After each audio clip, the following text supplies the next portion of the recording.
I remember the exact moment I ceased to be Aeldari and became merely meat that remembered beauty. It happened in the observation chamber of the Redemption's Crawl, a dictator-class cruiser limping through the void between systems where even light seemed reluctant to travel. I was standing before the viewport not as a prisoner yet. That designation would come later, watching the distant stars blur into smears of color as we transitioned through real space. The human captain stood beside me, a woman named Vorsht whose augmetic jaw clicked when she spoke, and she was explaining in careful Gothic why they had retrieved me from the dying Craftworld's debris field. Her words were cordial, professional. She called me honored guest, while the door behind us sealed with the particular finality of mechanisms that cannot be opened from within. The air tasted of recycled prayers and machine oil. Every surface aboard Imperial vessels carries that peculiar coating, a residue of incense smoke and holy unguents that accumulates over centuries, and I could feel it coating the inside of my mouth as I breathed. My psychic senses, still acute despite the trauma of watching my Craftworld die, detected the hatred radiating from every human mind aboard the ship. It wasn't personal, they didn't know me as an individual, but it was absolute. To them, I was Xenos, alien, other. The best I could hope for was useful. The worst was righteous extermination. Captain Vorsht's cordial tone existed in the narrow space between those poles, maintained by an effort of will I could actually feel pressing against the natural inclination of her thoughts. She told me they had questions about the Craftworld's death, about what had attacked us, about the strange geometries the wreckage had formed, patterns that had driven 3 of her Savant-class servitors into catastrophic system failure when they attempted to analyze them. She needed my expertise, she said. My perspective. In exchange, I would have sanctuary, protection, a place aboard her vessel until they reached a port where my status could be properly adjudicated. That final word hung in the air between us, with the weight of a death sentence disguised as bureaucracy. I agreed, of course. What else could I do? The alternative was drifting in the void until my environmental suit's power cells expired, or until something worse than death found me in the dark between stars. She who thirsts is always hungry, and the souls of the Craftworld dead were already screaming into the warp, dragged toward that terrible consumption. I had sealed my own spirit within a waystone just before the end, but the seal was imperfect. Rushed. I could feel the hairline cracks in its psychic containment, feel the attention of that infinite hunger beginning to focus on me, like a magnifying lens concentrating sunlight on an insect. Better to accept the captain's offer, better to live, even as something diminished, than to feed that cosmic obscenity. The first questions were simple, clinical. They brought me to a chamber deep in the ship's intelligence section, a place of cogitator banks and data slates where pale-faced analysts hunched over glowing screens like fungi growing on the walls. The lead interrogator was a thin man with the tattoos of the Ordo Xenos on his wrist, though he introduced himself as merely a specialist in xenological threat assessment. His name was Jadric, and he had the most beautiful hands I had ever seen on a human, long-fingered, precise, moving with an almost Aeldari grace as he adjusted his recording devices. Those hands would later do terrible things, but in that first session they merely gestured, elegant and unthreatening, as he asked me to describe the attack. I told him what I remembered, the warning sirens shrieking through the Craftworld's infinity circuit, the way our seers had collapsed simultaneously, blood pouring from their eyes as whatever had come for us announced itself in the warp, the geometry of the attackers' vessels, if they could be called vessels, structures that hurt to perceive, that seemed to exist in more dimensions than the mind could comfortably process. I described the psychic screaming as our population died, each death a light going out in my expanded awareness, until only scattered survivors remained, drifting in escape pods and debris, waiting for rescue that would likely never come, or would arrive in forms we wouldn't wish for. Jadric listened with absolute focus, his stylus scratching notes onto data parchment in a script I couldn't read. Behind him, a servitor recorded everything, its dead eyes reflecting the chamber's sickly green glow. When I finished, he asked clarifying questions, each one precise, surgical. What color were the attackers' ships? What sounds did they make? Did I sense any pattern to their psychic emissions? Could I draw the specific runes I had seen in my final vision before the Craftworld's death? I answered what I could. Some details had already begun to blur. The trauma of watching your entire civilization die in front of you does not make for reliable memory, but I gave him what remained clear. He seemed satisfied. At the end of that first session, he thanked me formally and had guards escort me to quarters that were, in their way, almost comfortable. A small cabin with a bed, a desk, a single porthole showing the void beyond. They locked the door from outside, but gently, almost apologetically. I was still, in theory, a guest. The next session came 3 days later, after I had spent 72 hours in that cabin with nothing but my thoughts and the growing awareness of the waystone's imperfect seal. I could feel it now, a constant background sensation like tinnitus, the soul-drinking presence of she who thirsts, pressing against the barrier, searching for entry. The waystone itself hung around my neck on a simple chain, its wraithbone surface warm against my skin, and sometimes in the night I would wake to find my hands clutching it with desperate strength, as if I could physically hold my soul inside through force of will alone. Jedrick noticed my exhaustion immediately. Those beautiful hands touched my shoulder with what might have been genuine concern as he guided me to my seat. "You're not sleeping well," he observed. "Not a question. The waystone troubles you." I hadn't mentioned the waystone to him. The realization settled over me like frost. They had been watching, of course, recording every movement, every gesture, every moment of private distress documented and analyzed. I was not a guest. I had never been a guest. I was a specimen under observation, and the observation had already revealed more than I'd intended to show. "It's damaged," I admitted. There seemed little point in concealing what they already knew. "The seal isn't perfect. It won't hold forever." "How long?" Jedrick asked, and I heard genuine curiosity in his voice, the same tone another being might use when asking about the weather or the time of day. "Weeks. Perhaps months, if I'm fortunate. Then she who thirsts will claim what remains of me."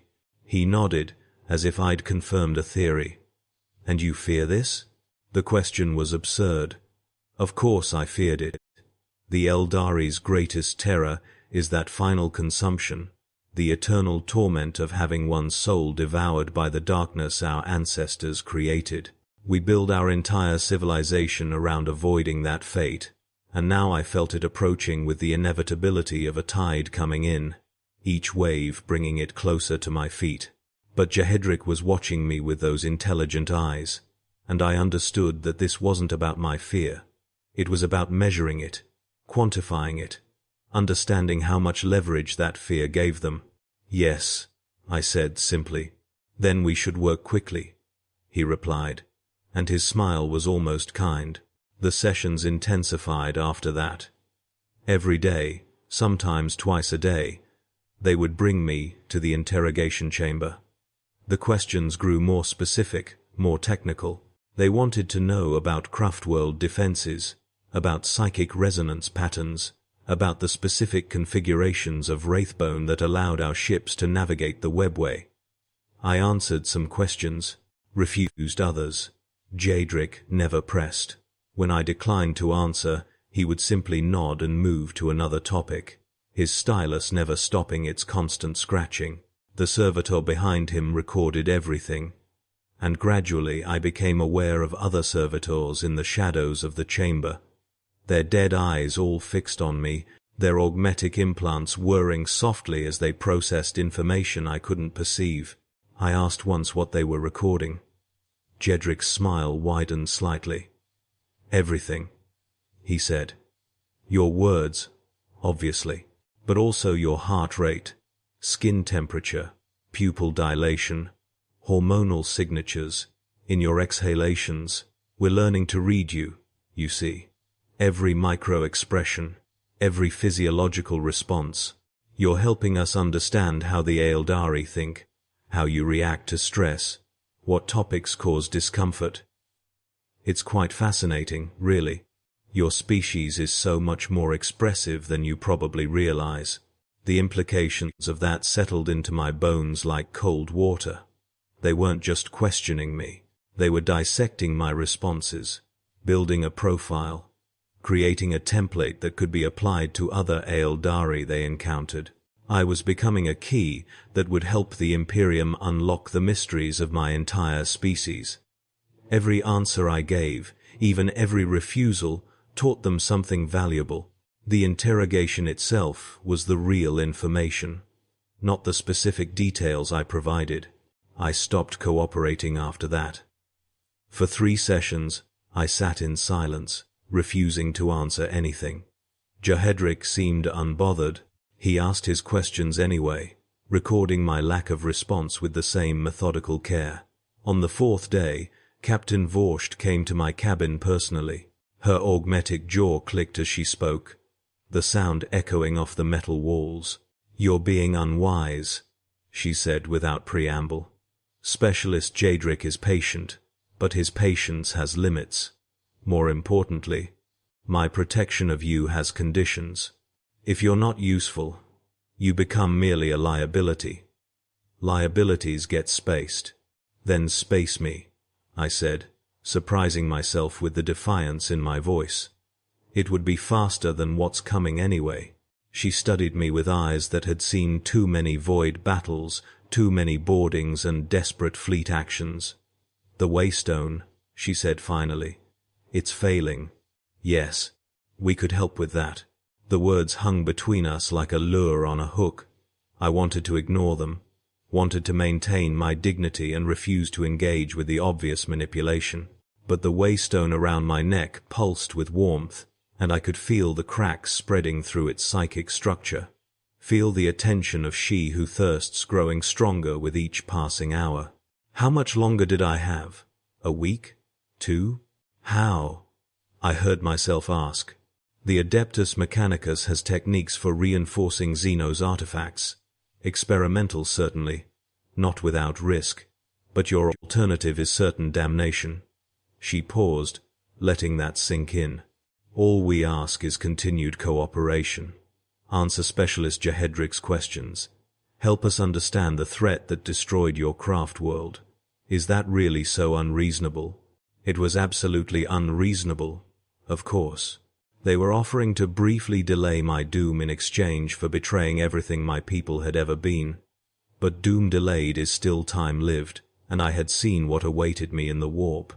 I had felt the hunger, the absolute consumption. Anything was better than that.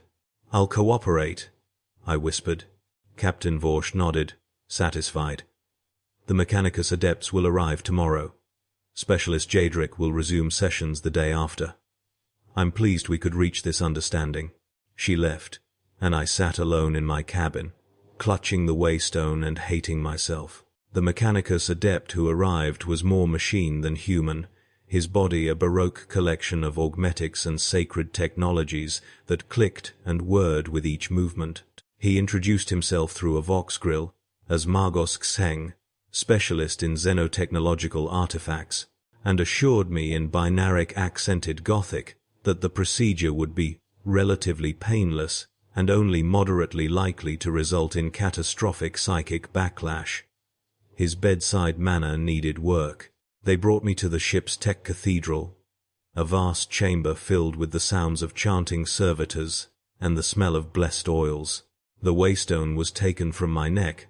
I felt the moment of separation like a limb being amputated and placed on an altar, surrounded by scanning equipment and psychic dampeners. Magos Xeng worked for hours, his mechadendrites weaving patterns of holy circuitry around the wraithbone, muttering prayers to the machine god in rapid binary. I watched from a containment field nearby, feeling increasingly disconnected from my own soul as it sat exposed on that altar, vulnerable to any number of catastrophes. The reinforcement, when it came, was brutal.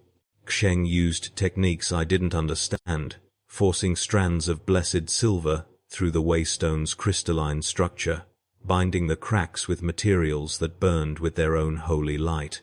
I felt each intrusion like needles in my psyche, felt the waystone's organic structure recoiling from the foreign elements being threaded through it. But slowly, impossibly, the cracks began to seal.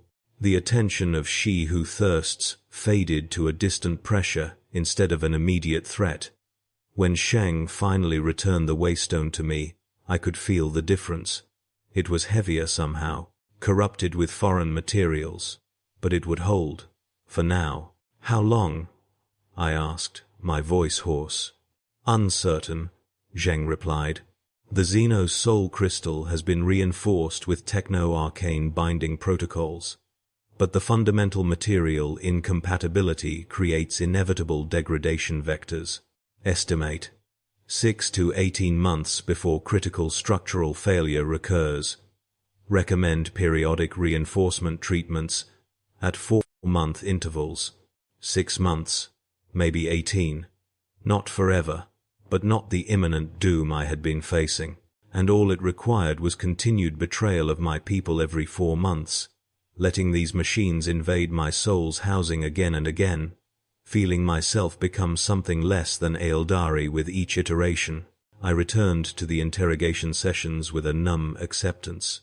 Jehedric welcomed me back with genuine warmth, his beautiful hands gesturing as he explained how much my absence had been felt. The questions resumed their rhythmic pattern. Details about Craftworld construction, psychic techniques, the structure of our society. I answered everything now. What did it matter? My Craftworld was gone. My people were dead or scattered. Whatever secrets I held would die with me eventually, whether I shared them or kept them locked inside. But somewhere in the 3rd month, I began to notice patterns in Jadric's questions. He was circling something specific, approaching it obliquely, testing my reactions to certain topics. Questions about the webway became more frequent, about navigation techniques, about how the ancient Aeldari had originally constructed those interdimensional passages, about what might happen if that technology fell into the wrong hands. The attackers, he said one day, his stylus poised over fresh parchment. The entities that destroyed your Craftworld. You said their ships existed in more dimensions than could be comfortably perceived. Could you elaborate on that? I described it again, as I had done before. The way the vessels had seemed to fold space around themselves, occupying locations that couldn't exist simultaneously. The way looking at them had made my mind rebel, refusing to properly process what my eyes insisted they were seeing. And their weapons, Jadric pressed. You mentioned they used psychic emissions of some kind. Yes, targeted, precise. They knew exactly which parts of our Craftworld to strike to cause maximum cascade failure in the infinity circuit. It was like they understood our architecture better than we did. Jadric set down his stylus, his hands folded together on the desk, those beautiful fingers interlacing. What if I told you, he said slowly, that we've encountered these entities before, multiple times, across multiple sectors, that they're not random destroyers but seem to be following a pattern, targeting specific Craftworlds, specific Aeldari populations, and that each attack seems more sophisticated than the last, as if they're learning. The implications crashed over me like a wave. Not random destruction. Systematic. Targeted. Something was hunting the Aeldari, studying us, perfecting techniques to unmake our civilization piece by piece, and whatever it was had resources and knowledge that suggested impossible things. You think humans are involved, I said, and it wasn't a question.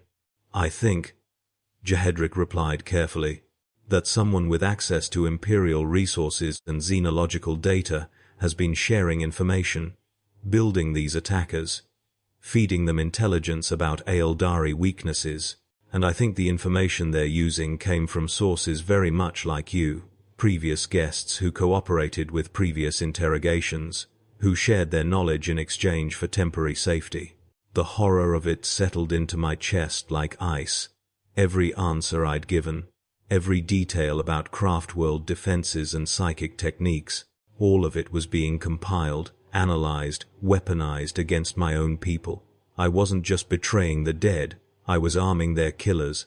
The sessions I'd thought were academic curiosity were actually weapons development, and I was the willing collaborator in my species' extinction.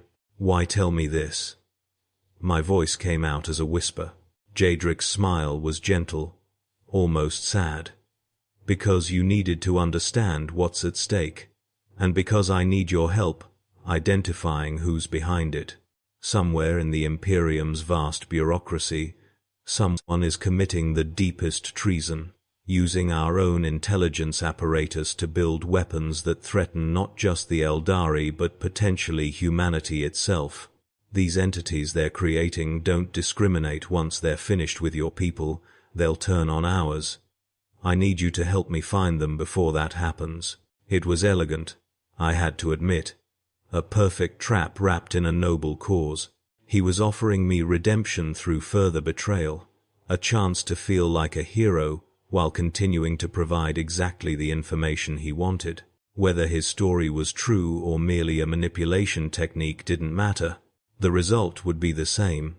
I would keep talking, keep sharing, keep helping them understand how to kill my people more efficiently. But what choice did I have? The waystone around my neck pulsed with its corrupted warmth. Those silver threads, Sheng had woven through it, a constant reminder of my dependence on Imperial mercy.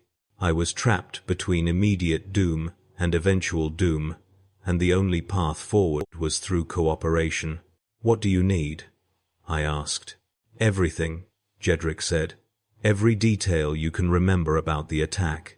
Every conversation you overheard in the days before. Any unusual activity on your Craftworld. Visitors, strange communications.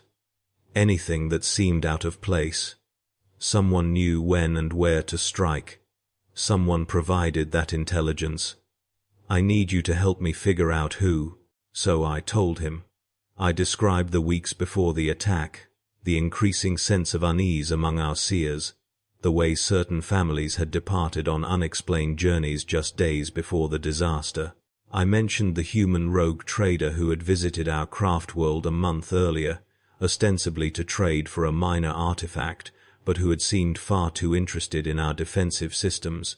I recalled conversations I'd only half heard, fragments of concern among the Farseers about something moving in the warp, something that didn't match any known threat pattern. Jehedric recorded everything with his usual meticulous care. His questions became sharper, more focused, as he pulled details from my memory that I hadn't consciously retained.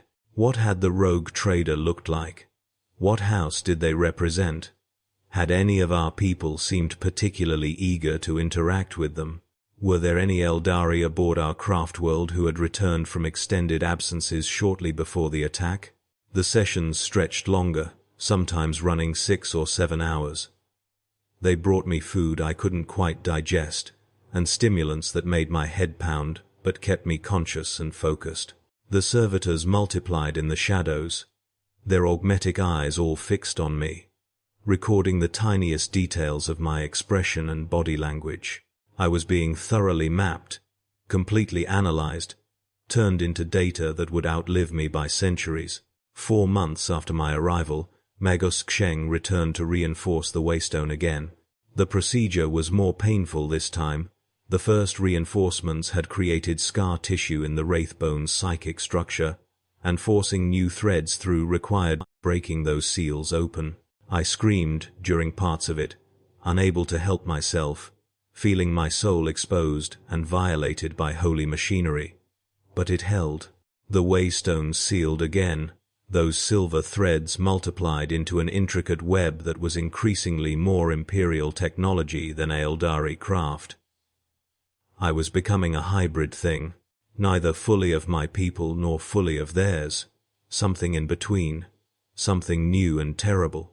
Captain Vorsht visited me less frequently now, her attention focused on the ship's actual mission, whatever that was. But occasionally I would see her in the corridors, her augmetic jaw clicking as she spoke with her officers, and she would nod to me with what might have been approval, or might have been simple acknowledgement of my continued existence. I had become part of the ship's normal operations, a tool kept in working order, maintained with the same care as any other valuable equipment. The breakthrough came in the 7th month. Jehedric arrived at my cabin himself, something he had never done before, his eyes bright with excitement that made him look decades younger.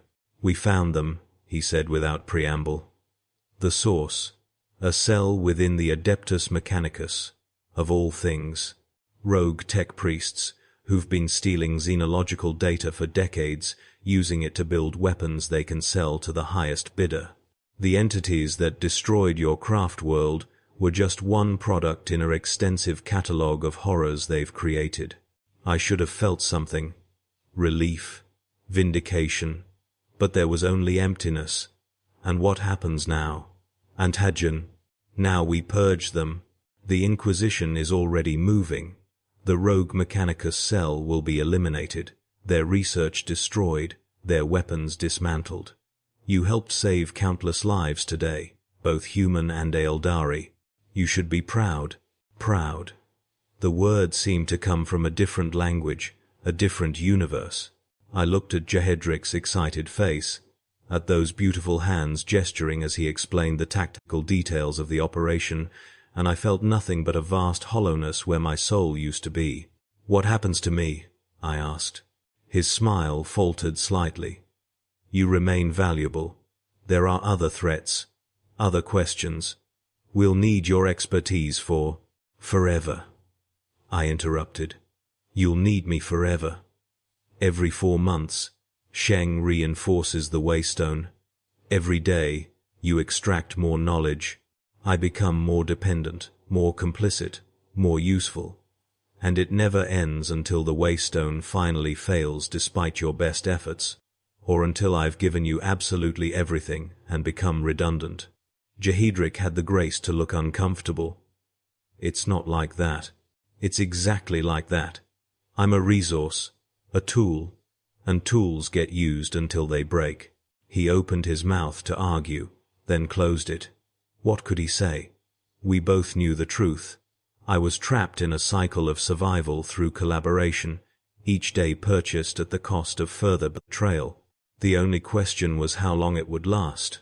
"I'm sorry," he said finally, and I think he actually meant it. "No," I replied. "You're not, but I appreciate the sentiment." He left, and I sat alone in my cabin, feeling the waystone's corrupted warmth against my skin. Through the porthole, stars blurred past in their familiar patterns.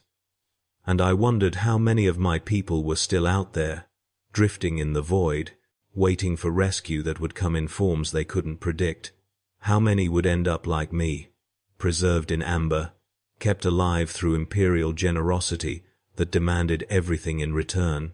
The redemption's crawl moved through the darkness, and I moved with it, neither alive nor quite dead, suspended in that narrow space between usefulness and disposal. This, I understood finally, was the true horror. Not the dramatic ending, not the climactic moment of destruction, but the slow grinding away of everything that made you yourself, the gradual reduction from person to resource, to nothing but data, in a vast machine that would continue operating long after your name had been forgotten. I had survived. I would continue surviving. And that survival was the punishment. 8th month. The reinforcement sessions grew harder. Zheng worked with increasing frustration, the waystone structure becoming less compatible with Imperial augmentation each time. New techniques were required. More invasive procedures. I spent 3 days in the tech cathedral during the last session, my consciousness drifting in and out as they rebuilt my soul's housing piece by piece. When I finally returned to my cabin, the waystone was heavier than ever, its wraithbone surface now threaded with so much Imperial machinery that it barely resembled its original form. The interrogations continued. Different specialists now, as Jehedric had moved on to other projects. They asked the same questions in different ways, cross-referencing my answers against vast databases of xenological information. Sometimes they brought me artifacts recovered from other destroyed craftworlds, fragments of wraithbone, damaged spirit stones, pieces of Aeldari technology, and asked me to explain their function. Each explanation became part of their growing understanding, another tool in their arsenal against my people. I met another Aeldari in the 10th month. They brought her aboard after recovering her from a damaged corsair vessel, a warrior named Kale, who still had fire in her eyes and defiance in her voice. They put us in adjacent cells, thinking perhaps that we would talk to each other, that they could record our conversations and learn something new. But when I tried to speak with her through the thin wall between us, she refused to respond. She had heard about me somehow, heard about the cooperative Xenos who answered questions and accepted Imperial modifications to his waystone. In her eyes, the few times I saw her before they transferred her elsewhere, I wasn't Aeldari anymore. I was something worse than dead. I was complicit. She was right, of course. But complicit is still alive. The ship changed course in the 11th month. We were heading to a forge world, Captain Vorsht announced, where more sophisticated facilities could attempt a permanent solution to the waystone degradation problem. The Mechanicus had been studying my case with great interest, she explained, and believed they could create a stable hybrid containment system that would last indefinitely. All it required was complete integration of the waystone into Imperial technology, a permanent fusion that would make separation impossible. I would become a living artifact, a Xeno soul bound eternally to Imperial machinery, never truly of either civilization, forever maintained, forever useful, forever trapped. And if I refuse? I asked, though I already knew the answer. Then the current reinforcements fail, and you face what comes after, Vorsht replied, her augmetic jaw clicking. Your choice. Not really a choice, never really a choice. From the moment they pulled me from the debris field, every decision had been predetermined by the simple mathematics of survival versus doom. I had chosen survival then. I chose it again now. I would keep choosing it, each time hating myself a little more, each time becoming a little less of what I had been. The forge world loomed in the viewport as we approached, a sphere of metal and smoke, a monument to humanity's worship of the machine. Somewhere down there, in deep laboratories and sacred workshops, tech priests were preparing the equipment that would make my transformation permanent. They would crack open the waystone completely, they had explained, and rebuild it from within, suffusing every molecule with Imperial technology, until the boundary between Aeldari craft and human engineering became impossible to distinguish. I would become a symbol, a proof of concept, evidence that even Xenos souls could be brought into the Omnissiah's embrace. Other Aeldari would follow, they assured me.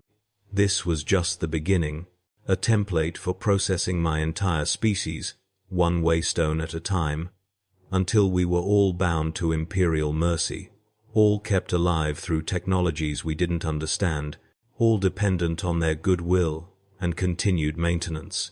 My people would survive, but they would survive. As we survived, everything changed beyond recognition, adapted beyond identity, persisting only by becoming something else entirely. The landing cycle began. Atmosphere screamed against the hull.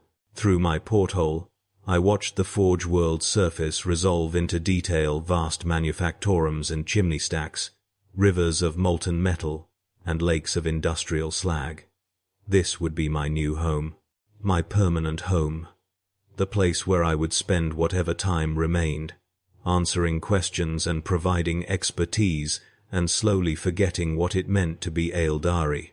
There are worse fates, I told myself. There is always she who thirsts, waiting in the warp, infinite hunger, and eternal torment. This was just survival, just endurance, just the price of continuing to exist in a universe that had already moved past my civilization like a tide leaving bones on a beach. The ship touched down with a shudder that ran through the entire structure. Servitors began their docking procedures, and somewhere in the distance I could hear the chanting of tech priests preparing for my arrival. They would be eager, I knew, excited about the challenge. This was new territory for them, bridging the gap between Xenos and human, soul and machine. I would be their masterwork, their triumph, their proof that nothing stood outside the Omnissiah's domain. Guards came to escort me from my cabin. They were gentle, almost respectful, treating me like valuable cargo that needed careful handling.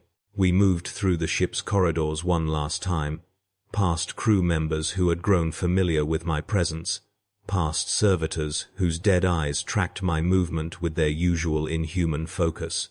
Captain Vorsht met us at the airlock, her augmetic jaw clicking as she spoke formal words of transfer, officially releasing me from her custody into the care of the Mechanicus. "Good luck," she said as I stepped through the threshold, and there was something in her voice that might have been pity. I descended the boarding ramp into air that smelled of hot metal and chemical processes.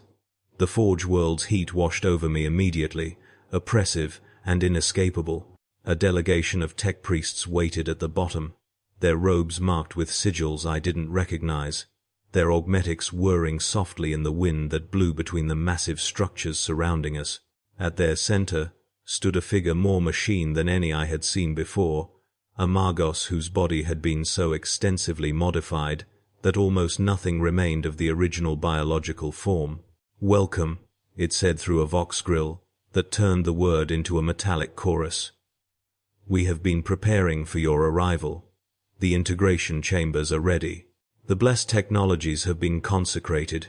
You will be perfected." Perfected. Another word from a different language, but I nodded and followed them into the depths of the Forge World, into tunnels that descended far beneath the surface, into chambers where the real work of the Mechanicus happened, where flesh and metal merged in ways the human mind wasn't meant to understand. They brought me to a preparation chamber where other tech priests removed my simple clothes and began preliminary scans, their mechadendrites probing and measuring, mapping every detail of my body's current state. The waystone was removed from my neck again, that familiar amputation, and placed on an examination altar, where it was subjected to analysis so intense that I could feel it even across the distance, feel my soul being studied and categorized and reduced to technical specifications. The lead Magos explained the procedure while servitors worked around me. They would open the waystone completely, he said, exposing its internal structures. Psychic dampeners would prevent my soul from escaping during the process, though he admitted there was a 17% chance of catastrophic failure, resulting in immediate consumption by she who thirsts. If I survived that stage, they would begin the integration process, layering Imperial technology throughout the waystone's structure until it became a true hybrid artifact, neither purely Aeldari nor purely human, but something that transcended both. The process would take weeks, maybe months. I would spend most of that time in an induced coma, unconscious while they worked, my awareness reduced to distant dreams that would hopefully protect my sanity from the trauma of experiencing such invasive modification directly. When I woke, if I woke, I would be changed. The waystone would be indestructible, they promised. Eternal. Proof against any future degradation. I would never have to face she who thirsts again. Never have to fear the cracks spreading through my soul's housing. Never have to worry about the 4-month cycle of reinforcement and decay. I would be free, in the only way that mattered, free from imminent doom, freed by absolute dependence on Imperial mercy. "Do you consent?" the Magos asked, and I almost laughed at the absurdity of the question. "Yes," I said, because what else was there to say? They led me to the integration chamber, a vast space filled with equipment I couldn't begin to understand. At its center stood a throne-like device surrounded by surgical mechadendrites and psychic containment fields. I climbed into it at their direction, felt restraints close gently around my limbs, not to hold me down but to keep me properly positioned during the procedure. Above me, data screens flickered to life, displaying information in Binaric and Gothic that probably described exactly what was about to happen to me in technical detail. The Magos leaned close, his augmetic face unreadable behind layers of metal and glass. "You are brave," he said, and it might have been the first genuine compliment anyone had given me since my capture. "What we do here will echo through centuries. You are the first, but you will not be the last. Remember that, when you wake, you are showing others the path to survival. The path to survival through transformation into something unrecognizable. The path to preservation through total compromise." I wanted to refuse, wanted to stand up and walk away and choose the dignity of damnation over this clinical immortality. But the waystone on its altar pulsed with that familiar warmth, and I felt the cracks in its structure, felt the attention of she who thirsts, pressing against those weakened points like water pressure against a failing dam. I closed my eyes and let them begin. The sedatives took hold quickly, pulling me down into artificial sleep. My last conscious thought was wondering if I would still be myself when I woke, or if something essential would have been lost in the process, some indefinable quality that made me Eldari dissolving under the weight of Imperial intervention. But consciousness faded before I could pursue that thought to its conclusion, and I drifted into dreams where Craftworlds died endlessly, and stars bled light into the void, and somewhere in the distance, something vast and hungry waited with infinite patience for its meal. I woke. That simple fact seemed worth noting, though I couldn't immediately tell how much time had passed. The integration chamber had changed, or perhaps I had changed, my perception somehow altered by whatever modifications they had made. Colors seemed different, more saturated in some spectrums, washed out in others. Sounds had new textures. The background hum of machinery that permeated the forge world now resolved into distinct layers, each component clearly audible, as if my hearing had been enhanced or simply tuned to different frequencies. The Magos stood beside my throne, his optical implants whirring as they focused on me. "Welcome back," he said. "The procedure was successful. You have been unconscious for 47 days. How do you feel?" How did I feel? I took inventory. My body responded normally. My thoughts seemed coherent. The waystone around my neck, they had returned it during my unconsciousness, felt different. Heavier, yes, but also more stable. Solid. The constant background awareness of the cracks, of she who thirsts pressing against them, had vanished completely. In its place was a sensation of absolute containment, as if my soul now resided within a vault that nothing could breach. "Strange," I said finally. "But whole." "More than whole," the Magos corrected. "Perfected." The waystone now incorporates 17 distinct Imperial technologies, all working in concert to maintain absolute psychic containment. She who thirsts cannot touch you now, ever. The integration is permanent and irreversible. Permanent, irreversible. The words should have brought comfort, but instead they settled like stones in my chest. I raised my hand to touch the waystone and felt its new weight, its altered texture. The wraithbone surface was almost invisible now beneath layers of Imperial augmentation, holy circuits, and blessed metals forming a cage around what had once been purely Aeldari craft. "What's the cost?" I asked, because there was always a cost. "Maintenance," the Magos replied. "Once every 6 months, you must return here for calibration and blessing of the integrated systems. Miss a cycle, and the technologies will begin to degrade. Miss 2 cycles, and catastrophic failure becomes likely. But maintain the schedule, and you will live indefinitely."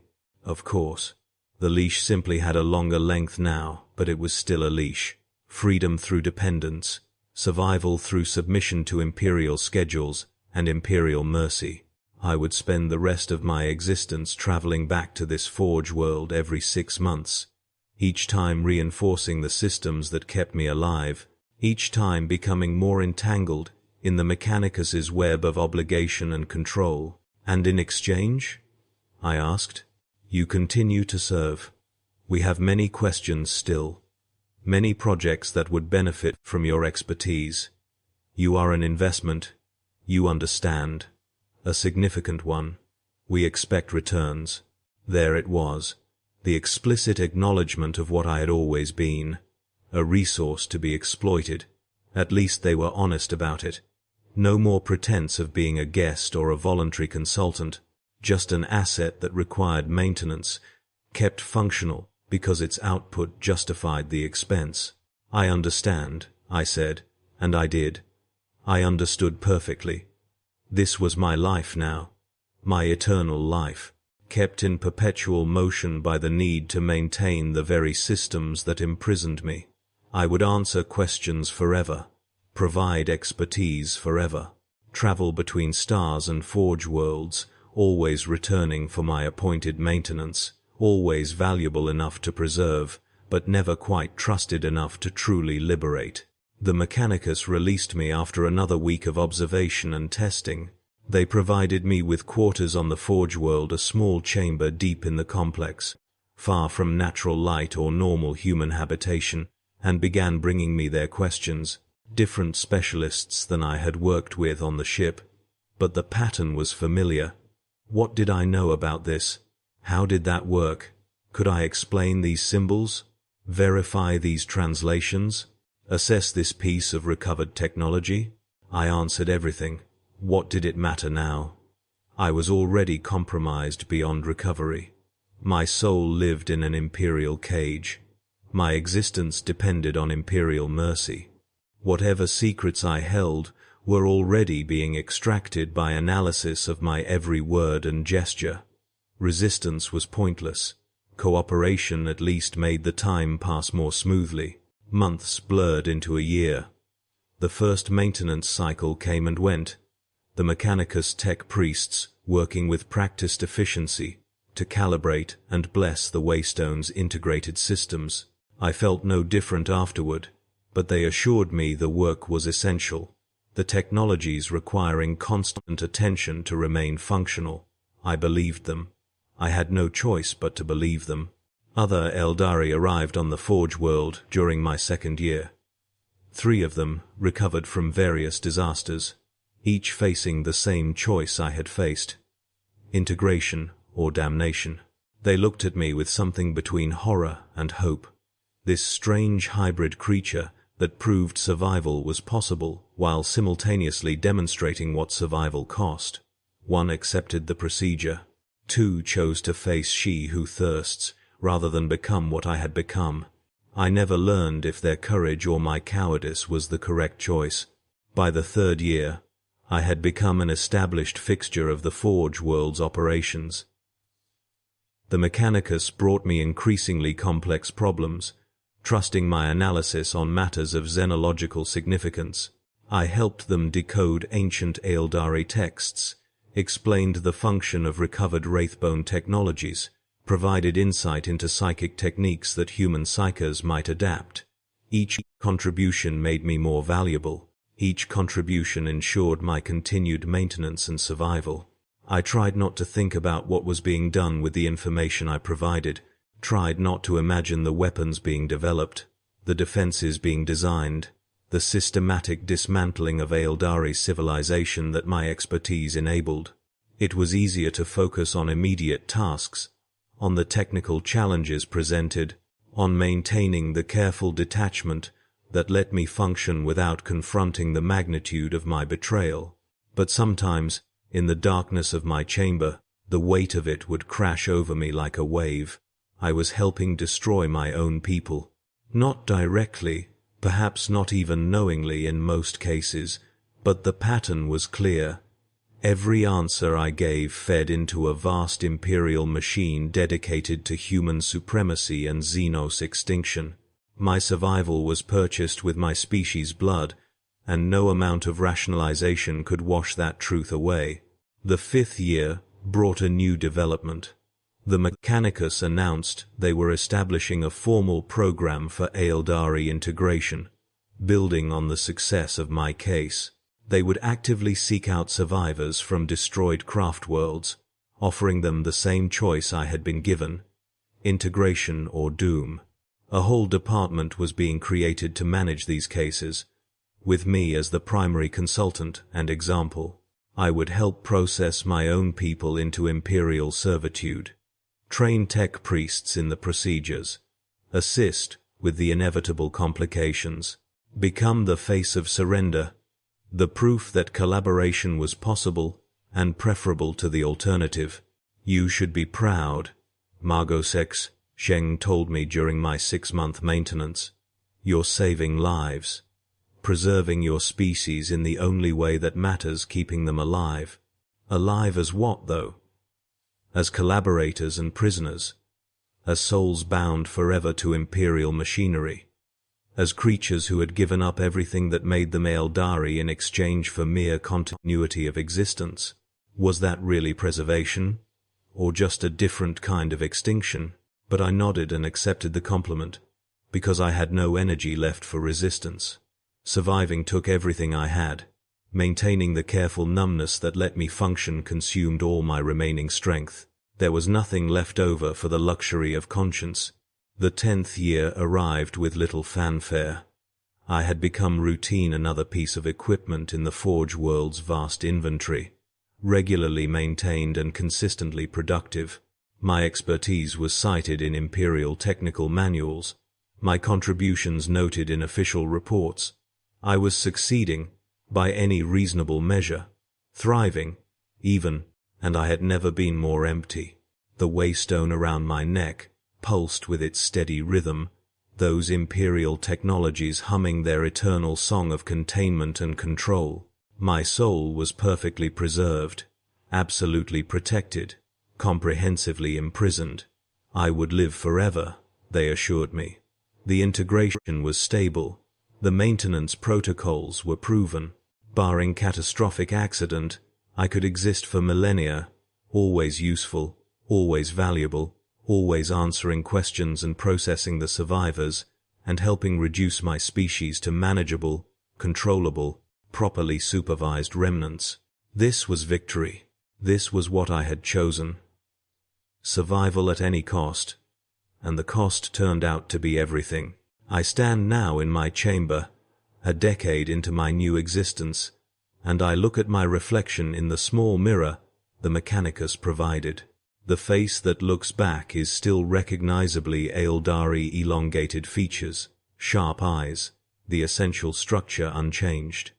But there's something missing, some quality of expression, some fundamental vitality. I look like a person who died years ago but whose body hasn't noticed yet. The waystone is visible beneath my clothing, its modified surface catching the chamber's dim light. It works perfectly. It will always work perfectly, as long as I maintain the schedule, follow the protocols, continue to serve. My soul is secure, my survival assured, my usefulness guaranteed, and I understand finally that this was always the most terrible fate the Imperium could have inflicted. Not death, not destruction, but preservation, keeping me alive and functional and eternally aware of what I've become. The punishment is consciousness. The torture is memory. Every day I wake remembering what I was, seeing clearly what I've become, unable to change either past or present. The Aeldari are dying. I help them die. The Imperium grows stronger. I help it grow. And I continue, trapped in the narrow space between usefulness and disposal, kept alive because my knowledge has value, maintained like any other tool in humanity's vast arsenal of exploitation. This is the Imperium. This is how it works. Not through the grand cruelty of extinction, but through the small cruelty of preservation. Not by killing what it cannot control, but by capturing it, modifying it, integrating it into the machine, making it complicit, making it useful, making it last forever in its diminished state. I thought I was choosing life. But life turned out to be just another form of death, slower, more aware, infinitely longer. The cycle continues. The questions come, the answers flow. The maintenance appointments arrive with clockwork regularity, and I persist, neither alive nor dead, neither Eldari nor human, trapped in the grey space between identities, serving the very power that destroyed everything I once was. They call it mercy. They call it preservation. They call it the Emperor's beneficence extended even to the Xenos, who prove their worth. But I know what it really is. It's the perfect prison. The one you carry in your chest. The one that keeps you alive just long enough to regret it. Forever. And there is no escape. Not in death, which would just waste the investment. Not in madness, which they would simply treat as a technical malfunction. Not in rebellion, which would only justify increased restrictions. The door sealed behind me a decade ago, and every day since has been a gradual realization of just how completely sealed it was. I remember the exact moment I ceased to be Aeldari and became merely meat that remembered beauty. I live in that moment still. I will live in it forever. This is my confession, my testimony, my warning to any who might follow. Survival is not always preferable to the alternative. Sometimes the only dignity is in choosing your own end, rather than accepting the slow horror of imposed preservation. But I did not choose that dignity. I chose to live. And I am living still. This is what living looks like when the Imperium decides you're valuable. Remember that. If they ever extend their mercy toward you, remember, and choose more wisely than I did.